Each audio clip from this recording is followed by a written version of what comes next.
Go the mighty Bluebags, you little ripper! I'm here at Henson Park, Sydney, with the man behind the Rabbitohs Tales of Reinstatement documentary series, John Tradd. Welcome to Bunnies TV.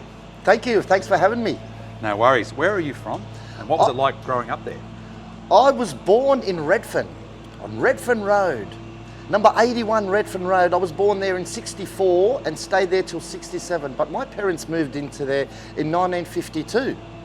And my mum had 9 kids, and 6 boys and 3 girls, and all the boys went for Souths. I'm the youngest out of all the boys. They all went for Souths, and obviously I was a Souths fan.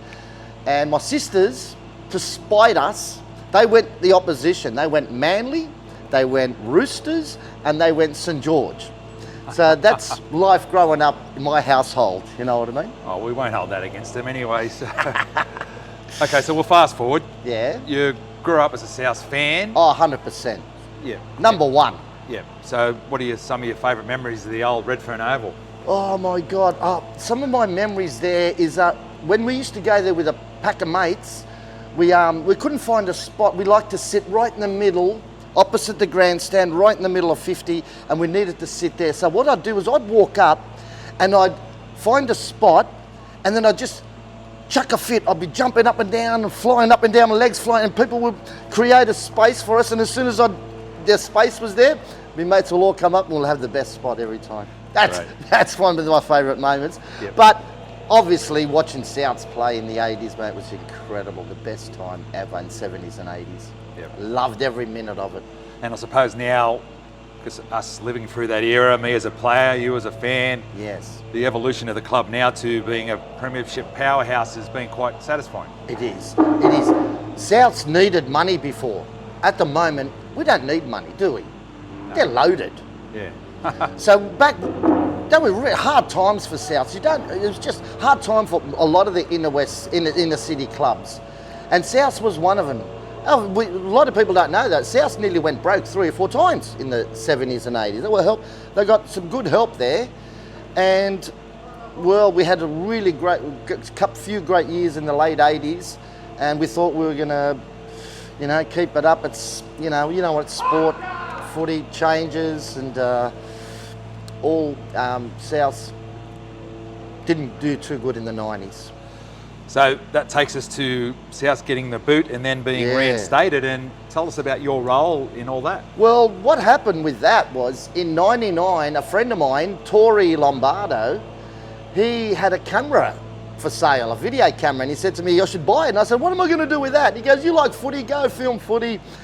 And so I thought, all right, I'll buy it. And so I rang up South Sydney Leagues Club and I said, hey guys, do you mind if I come down? I've bought a camera, I just want to film you guys training and film some of the games. And Tucker Coleman, being the champion he is, he goes, yeah, come down.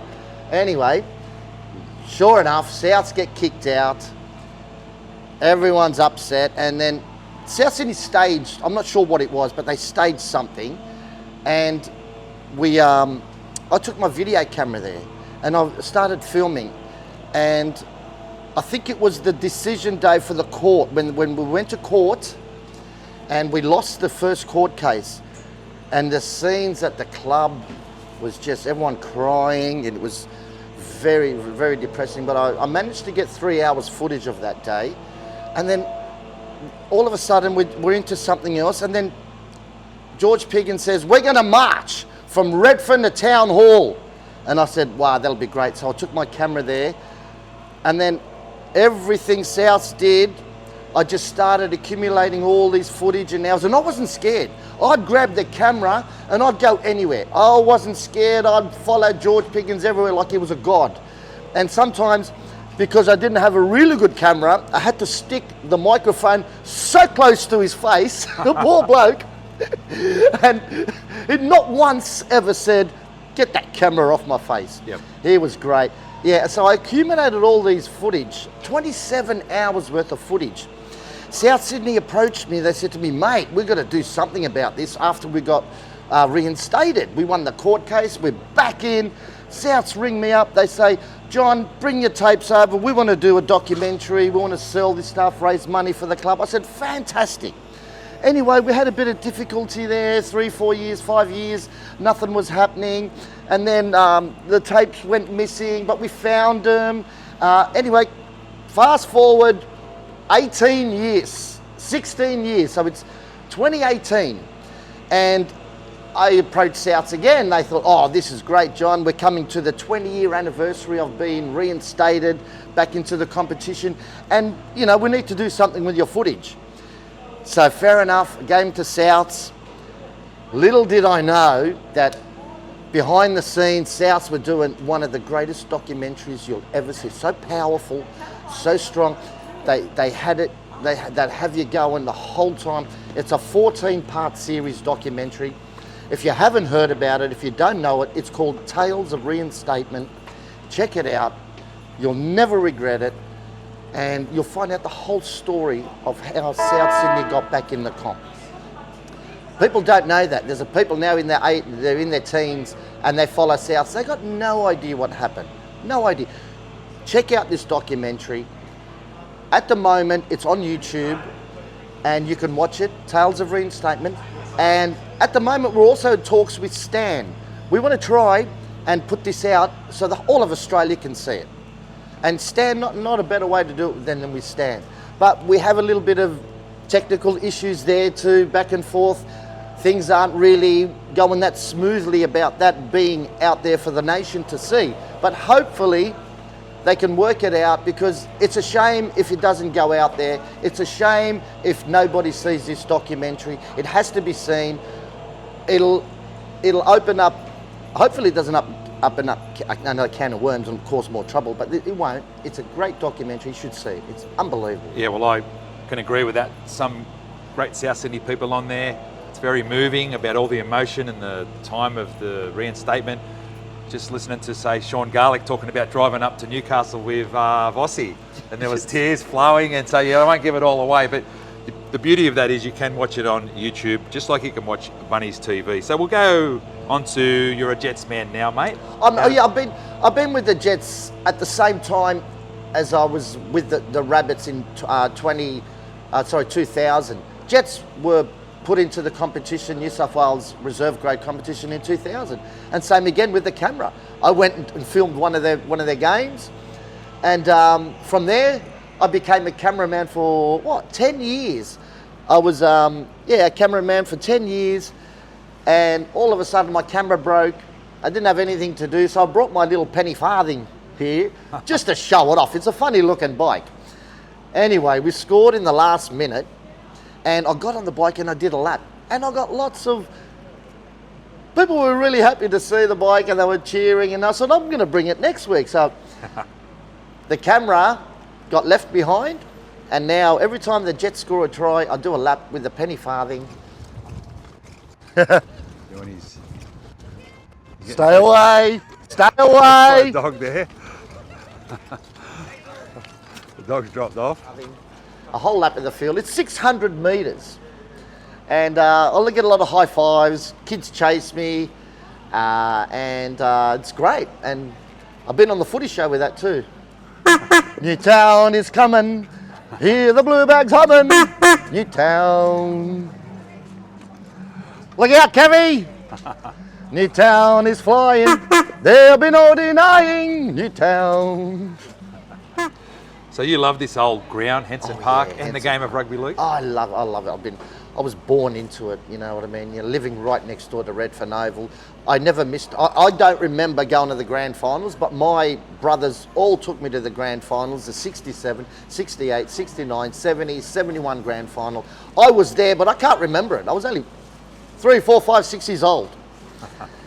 Yeah, I love the Rabbits. I might just ask you about the WA Jets. What are your thoughts on that? Well, the WA Jets, a lot of people are confused about that. Let me just set it out. Look, people think that we're going to close up here and move up to Perth. That's never going to happen. That was never on the cards. What's going to happen there is we're still going to be having 10 home games here at Henson Park. We're still going to be feeding a first grade side. We might as well feed our own. Right. We'll call it the Perth Jets. They'll be wearing the Jets jersey. They'll be called the Perth Jets. Yep. It's no different to what we're doing now with, like we did with the Roosters and like we're doing with the Sharks right now. In the end, NRL want all teams to have their own reserve grade. Yep. So what's going to happen to us if we don't hook up with someone? We need to secure our future. So that's what I believe. And a lot of people are upset thinking we're going to shut shop, and a lot of loyalists, people think, oh my God, this is bad, but no, it is good. It is good. You picked up a paintbrush in December 2022 and you've painted some of the greats of the Rabbitohs and the Jets. Yeah, well, what happened was my friend Jessie Mellon, she wanted to do some painting, and I thought I'll buy some brushes and paint. So in the end, Jessie didn't really give it a go, and I thought I'll give it a go. So from there I painted Tommy Reinstatement. I had a t-shirt with Tommy on it. I thought, oh, that's a good one to paint. So I did that, and in the end I painted the whole 1981 side, the Jets. And then after I did that, who else can I go? I went the Rabbits, of course. I went George Piggins, I went Johnny Sattler, I went the whole between all the players from 67 to 70, all that 71, all that era there.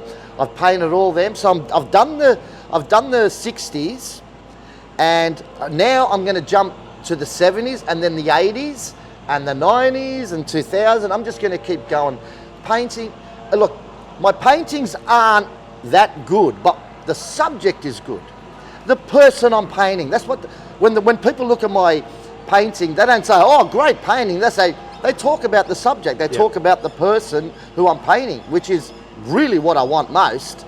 I want people to talk about these people, because in the end, these people are getting older and we can't remember them.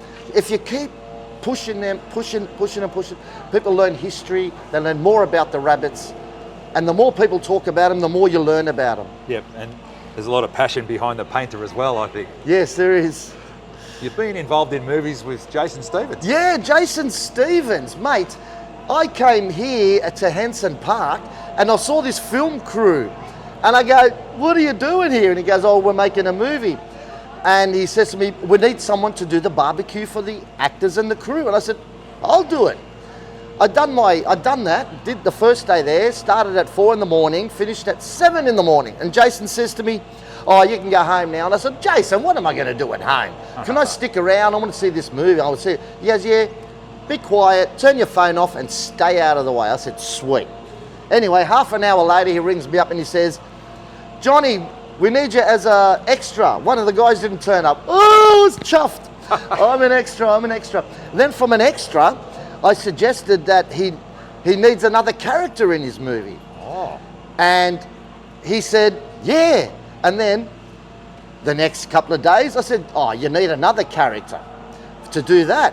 Yep. In the end, I created 3 characters for this movie, and I appear on the screen a lot.